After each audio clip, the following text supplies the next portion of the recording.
কেডা সম্পানি? আব্বা কারাল দিছে তোমার নিকা। ওটা কেডা? ওটা আমাকে মেহমান ডাকাত তাইছে।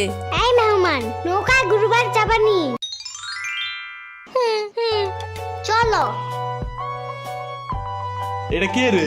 রাশিদা নানার মেহমান থাকাতে আইছে। ওরে সিরামুরির বাইক না না? আসো আসো, নৌকায় আসো। সিরাবুনি না সাম্বা। হ্যাঁ হ্যাঁ ওই যাই।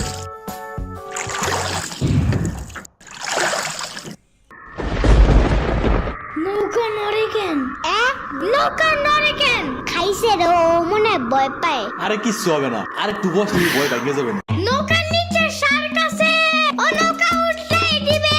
দিবে রে মামা, নৌকা ঘোরা শিগগির। আহারে শার্ক আছে। না না না না, এই যে মামা এসে গেছে এসে গেছে। দিবে রে আহারে, নৌকা থামাও। কি হইছে? নৌকার নিচে শার্ক এসে পড়ছিল। শাক? ওরে লবণ পানি খাও তাড়াতাড়ি, নৌকা ঝুলছে দেহা। ভয় যা পাইছে রে, থাক ভয় পাইও না। আমি তোমার লগে মিষ্টি আলু আনবা না। আমি মিষ্টি আলু খাই না। তুমি চাইলে একটা ভ্যানিলা কেক আনতে পারো। ও আমি চিনি না। শার্কের হাত থেকে বাঁচাইছো আমারে, এটাই অনেক। ওয়াও!